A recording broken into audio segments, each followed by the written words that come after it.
बिस्मिल्लाहिर्रहमानिर्रहीम। अस्सलाम वालेकुम day student, class first year physics. ये हमारे पास क्या है, बुक हमारे पास क्या हो गया, चेंज हो गया। ये क्या है, new book, first year physics new book. तो आज हम लेक्चर नंबर 4 पढ़ने जा रहे हैं, थर्मोडायनेमिक्स का लेक्चर नंबर 4। तो सबसे पहले अपने इंटरनल एनर्जी को समझना है। आज हम इंटरनल एनर्जी को पढ़ेंगे। इंटरनल एनर्जी सिंपल है क्या, देखो इंटरनल एनर्जी का मतलब ये, देखो मेरे पास एक, लेट्स सपोज एक कंटेनर है ना। इस कंटेनर के अंदर लेट्स सपोज इस तरह मैंने बंद किया इस कंटेनर को। इस कंटेनर के अंदर क्या पड़े हुए, मॉलिक्यूल्स पड़े हुए। क्या पड़े हुए, मॉलिक्यूल्स पड़े हुए। तो सिंपल आसान अल्फाज में इंटरनल एनर्जी क्या है, यहाँ पर जो भी गैस मॉलिक्यूल है ना, उन गैस मॉलिक्यूल की जो टोटल एनर्जी होगी उसको हम नाम देंगे internal energy of the system. देखो हमारे पास क्या है, ये जो पूरा है ना, मेरे पास कंटेनर है, कंटेनर के अंदर क्या पड़े हुए, गैस के मॉलिक्यूल पड़े हुए। अब इस कंटेनर के अंदर जो गैस मॉलिक्यूल है, इसकी काइनेटिक एनर्जी भी होगी, इसकी पोटेंशियल एनर्जी भी होगी। तो simple some of all energies, आसान अल्फाज में गैस के जो मॉलिक्यूल इस कंटेनर के अंदर मौजूद है, इन गैस मॉलिक्यूल की जो तमाम एनर्जी का सम है उसको हम नाम देंगे इंटरनल एनर्जी। तो व्हाट इज इंटरनल एनर्जी, बहुत ही सिंपल आसान अल्फाज में किसी भी सिस्टम के अंदर जो गैस के पार्टिकल होंगे उसकी जो तमाम एनर्जी का सम होगा उसको हम नाम देंगे इंटरनल एनर्जी। ये हमारे पास एक सिस्टम है और इस सिस्टम के अंदर देखो हम हीट भी इसके अंदर ला सकते हैं। क्या देखो, अगर मैंने यहाँ पर देखो हीट इसको दे दिया तो इस गैस मॉलिक्यूल की इंटरनल एनर्जी क्या हो जाएगी, बढ़ जाएगी। क्या हो जाएगी, बढ़ जाएगी। सिंपल देखो, ये हमारे पास पूरा क्या है, हमारे पास सिस्टम, ये हमारे पास क्या है, सिस्टम। और यहाँ पर ये क्या है, इस सिस्टम की ये क्या है, बाउंड्री से, इस सिस्टम की ये क्या है, बाउंड्री है। और सिस्टम के सराउंडिंग में ये सारे का सारा क्या है, ये इसका सराउंडिंग, ये इसका क्या है, सराउंडिंग। ये इस सिस्टम का क्या है, सराउंडिंग, इस सिस्टम का सराउंडिंग है।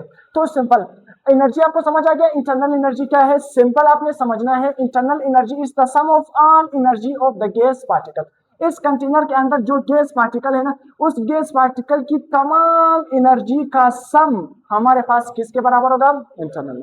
यहाँ पर गैस मॉलिक्यूल है ना, इस गैस मॉलिक्यूल में के साथ देखो काइनेटिक एनर्जी भी मौजूद है, पोटेंशियल एनर्जी भी मौजूद है। तो इन तमाम एनर्जी को जब आप सम करोगे, जो टोटल एनर्जी आएगी उसको हम नाम देंगे ये इस गैस पार्टिकल की इंटरनल एनर्जी है। तो ये इंटरनल एनर्जी। अब देखो इंटरनल एनर्जी को आप उस तरह भी कह सकते हैं कि internal energy is the sum of all kinetic energy and potential energy of a substance is called internal energy. Internal energy को हम किससे जाहिर करते हैं, यू से। किससे जाहिर करते, कैपिटल यू से जाहिर करते हैं। अब देखो इंटरनल एनर्जी किसके बराबर आ गया, kinetic energy plus potential energy. तो पोटेंशियल एनर्जी तो हमें समझ आ गया। पोटेंशियल एनर्जी किसकी वजह से, देखो यहाँ पर पोटेंशियल एनर्जी अक्सर इंस्टीट्यूट में आते हैं। इस गैस पार्टिकल देखो यहाँ पर पोटेंशियल एनर्जी आसान अल्फाज में इंटर मॉलिक्यूलर फोर्सेस की वजह से, किसकी वजह से है, इंटर मॉलिक्यूलर फोर्सेस की वजह से, या आसान अल्फाज में फोर्स ऑफ अट्रैक्शन की वजह से। क्या है, फोर्स ऑफ अट्रैक्शन। इन गैस मॉलिक्यूल के दरमियान तो अट्रैक्शन भी होगी। तो potential energy is due to force of attraction. Potential energy किसकी वजह से है, फोर्स ऑफ अट्रैक्शन की वजह से। एक बात आपको क्लियर होना चाहिए कि पोटेंशियल एनर्जी किसकी वजह से है, फोर्स ऑफ अट्रैक्शन की वजह से।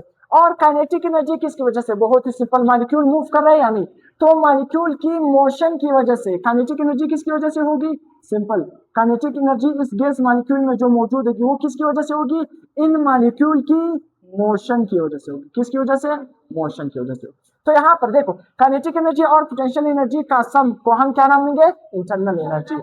अब देखो kinetic energy or rotational kinetic energy भी हो सकती है, ट्रांसलेशन टी का मतलब क्या है, ट्रांसलेशनल काइनेटिक एनर्जी भी हो सकती है, और वाइब्रेशनल काइनेटिक एनर्जी भी हो सकती है। तो इसको आपने याद रखना है।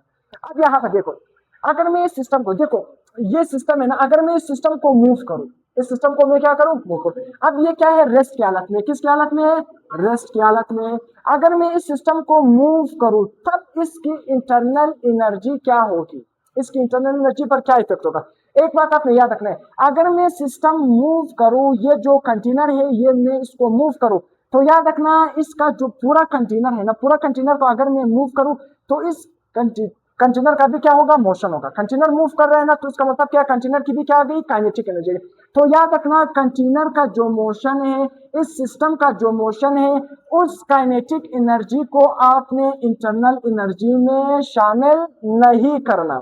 देखो सिस्टम के अंदर गैस मॉलिक्यूल का जो मोशन है, उसमें जो अट्रैक्शन है, उसमें जो काइनेटिक एनर्जी और पोटेंशियल एनर्जी आ गई, वो तो इस सिस्टम की इंटरनल एनर्जी होगी। मगर अगर ये सिस्टम मूव कर रहा है तो सिस्टम पूरा मूव कर रहा है, तो याद रखना सिस्टम की हरकत, अगर ये सिस्टम मूव कर रहा है तो सिस्टम में काइनेटिक एनर्जी आएगी। इस पूरे सिस्टम की जो एनर्जी है हरकत की वजह से, वो इस इंटरनल एनर्जी में नहीं इंक्लूड होती, वो इंटरनल एनर्जी में इंक्लूड नहीं। ये सिंपल एक कंटेनर है, इसके अंदर क्या है, गैस मॉलिक्यूल मौजूद है, तो इसकी काइनेटिक एनर्जी और पोटेंशियल एनर्जी का सम कौन, क्या नाम देंगे इसका, इंटरनल एनर्जी। अगर मैं इस सिस्टम को मूव करूं तो ये पूरा सिस्टम मूव कर रहा है, तो इस पूरे सिस्टम का जो काइनेटिक एनर्जी होगी, जो मोशन होगा, उस मोशन की एनर्जी को हम इंटरनल एनर्जी में शामिल नहीं करेंगे। तो यहाँ पर मैंने लिखा भी सिस्टम मूव किया तो not included into internal energy, system की हरकत की जो एनर्जी होगी वो इंटरनल एनर्जी में शामिल नहीं होगी, ये बात आपने याद रखना। अब एक आइडियल गैस, फिर से आइडियल आ गया, जब आइडियल आ गया तो इसका मतलब क्या है, हवाई बातें, सिर्फ ज़हन ख्याल, सही है। तो आइडियल का मतलब क्या है, सिर्फ जो हम सोच सकते हैं, जो सिर्फ ज़हन में ला सकते हैं, प्रैक्टिकल में रियल दुनिया में वो एग्जिस्ट नहीं करता। तो आइडियल गैस है, फिर से उसी तरह ये कंटेनर रेस्ट की हालत में, क्योंकि अगर ये मूव करे ना तो इसका मोशन की जो काइनेटिक एनर्जी है उसको हम इंटरनल एनर्जी में शामिल नहीं करते। तो अगर ये मूव करेगा ना, तो लेट सपोज ये आइडियल गैस, और आइडियल गैस मैंने आपको बताया है केमिस्ट्री में कि आइडियल गैस में फोर्स ऑफ अट्रैक्शन क्या होती है, जीरो होती है। फोर्स ऑफ अट्रैक्शन क्या होती है, जीरो होती, क्योंकि वो एक दूसरे से बहुत दूर होते हैं, इसी वजह से उनके दरमियान मॉलिक्यूल एक दूसरे से बहुत दूर होती है, तो फोर्स ऑफ अट्रैक्शन उसके दरमियान अप्रोक्सीमेटली किसके बराबर होती है, जीरो। तो एक बात आपके समझ में आना चाहिए, अगर देखो फोर्स ऑफ अट्रैक्शन जीरो है, F a force of attraction zero है, तो पोटेंशियल एनर्जी क्या होगी, जीरो होगी। पोटेंशियल एनर्जी किसकी वजह से थी, फोर्स ऑफ अट्रैक्शन की वजह से थी। तो अगर इस यहाँ पर ये जो गैस है ये आइडियल गैस है, अगर आइडियल गैस है तो आइडियल गैस में फोर्स ऑफ अट्रैक्शन क्या है, जीरो। अगर फोर्स ऑफ अट्रैक्शन जीरो है तो पोटेंशियल एनर्जी भी क्या बन जाएगी, जीरो। तो आपने याद रखना है, फोर्स ऑफ अट्रैक्शन अगर जीरो है तो पोटेंशियल एनर्जी भी क्या होगी, जीरो होगी। पोटेंशियल एनर्जी भी क्या होगी, जीरो, क्योंकि पोटेंशियल एनर्जी तब आती है जब फोर्स ऑफ अट्रैक्शन होगा। अब देखो काइनेटिक, तो नो फोर्स ऑफ अट्रैक्शन, कोई फोर्स ऑफ अट्रैक्शन नहीं है, इसी वजह से पोटेंशियल एनर्जी आइडियल गैस में क्या है, जीरो। तो फिर आइडियल गैस की इंटरनल एनर्जी किसके बराबर होगी, सिंपल, इसमें जो काइनेटिक एनर्जी है ना, kinetic energy translational kinetic energy, यहाँ पर मॉलिक्यूल का जो मोशन होगा वो क्या होगा, ट्रांसलेशनल होगा, क्या होगा, ट्रांसलेशनल। तो यहाँ पर जो मॉलिक्यूल है,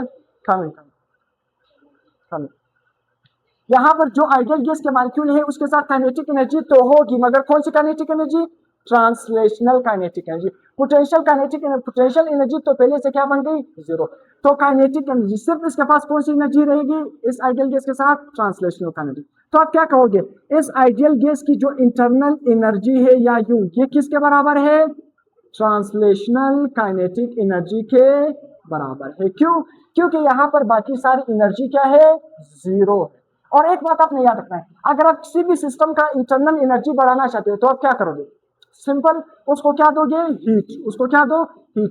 अगर आप हीट दोगे तो मॉलिक्यूल की मोशन बढ़ जाएगी, जब मोशन बढ़ जाएगी तो काइनेटिक एनर्जी, देखो काइनेटिक एनर्जी इंटरनल एनर्जी का टेम्परेचर के साथ कौन सा रिलेशन है, डायरेक्ट रिलेशन। अगर टेम्परेचर बढ़ाओगे तो इंटरनल एनर्जी क्या हो जाएगी, बढ़ जाएगी। टेम्परेचर कम करोगे तो इंटरनल एनर्जी कम होगी। तो टेम्परेचर की बढ़ने से काइनेटिक एनर्जी भी बढ़ती है, मोशन भी बढ़ती है, इसी वजह से ओवरऑल इंटरनल एनर्जी बढ़ जाएगी। तो यहाँ पर हम लिख सकते हैं जो इंटरनल एनर्जी, ये कौन सा फंक्शन है, स्टेट फंक्शन। स्टेट फंक्शन का मतलब क्या है, ये हमारे पास पाथ पर डिपेंड नहीं करता, रास्ते पर डिपेंड नहीं करता, रास्ते पर डिपेंड नहीं करता, किस चीज पर डिपेंड करता है, इनिशियल पॉइंट पर और फाइनल पॉइंट पर। याद रखना, देखो हमारे पास देखो एक रास्ता क्या है, ये वाला रास्ता, और एक रास्ता क्या है, ये वाला रास्ता। लेट्स सपोज तीसरा रास्ता क्या समझो, ये डायरेक्ट रास्ता है। कौन सा रास्ता है, डायरेक्ट रास्ता। जब से इनिशियल पॉइंट कौन सा है, ये, फाइनल पॉइंट कौन सा है, ये। अब देखो जो इनिशियल और फाइनल जो इंटरनल एनर्जी है वो अगर आप इस रास्ते से करोगे, डायरेक्ट रास्ते से करोगे, या ये जो दूसरा रास्ता, पहला रास्ता, दूसरा रास्ता, तीसरा, अगर आप तीनों रास्तों में से किसी भी रास्ते से देखोगे, फाइनल पॉइंट से इनिशियल से फाइनल की तरफ जाओगे, तो इंटरनल एनर्जी ये रास्तों पर डिपेंड नहीं करता, हर रास्ते से इंटरनल एनर्जी सेम आएगी। मगर इंटरनल एनर्जी फिर किस चीज पर डिपेंड करती है, इंटरनल एनर्जी क्या है कि स्टार्टिंग पॉइंट आपका क्या है और एंडिंग पॉइंट आपका क्या है, स्टार्टिंग और एंडिंग पर ये क्या करेगा, डिपेंड करेगा। तो यहाँ पर देखो लेट्स सपोज अगर यहाँ पर प्रेशर ए है, वायु ए है और टेम्परेचर क्या है ए, तो इस फाइनल पॉइंट पर क्या बन गया, वॉल्यूम भी, प्रेशर भी, टेम्परेचर भी। तो ये पॉइंट आपने याद रखना है। इंटरनल एनर्जी इनिशियल और फाइनल पॉइंट पर क्या करता है, इनिशियल प्लस फाइनल पॉइंट पर या इनिशियल प्लस फाइनल स्टेट पर ये डिपेंड करता है, पाथ पर ये डिपेंड नहीं करता, रास्ते पर ये डिपेंड नहीं करता। अब इंटरनल, अगर किसी भी सिस्टम की इंटरनल एनर्जी इंक्रीज होगी तो उसको हम किससे ज़ाहिर करेंगे, प्लस से ज़ाहिर करेंगे। अगर इंटरनल एनर्जी डिक्रीज होगी तो उसको किससे माइनस करेंगे, माइनस से ज़ाहिर करेंगे। तो यहाँ तक हमारा लेक्चर एंड हो गया। हाँ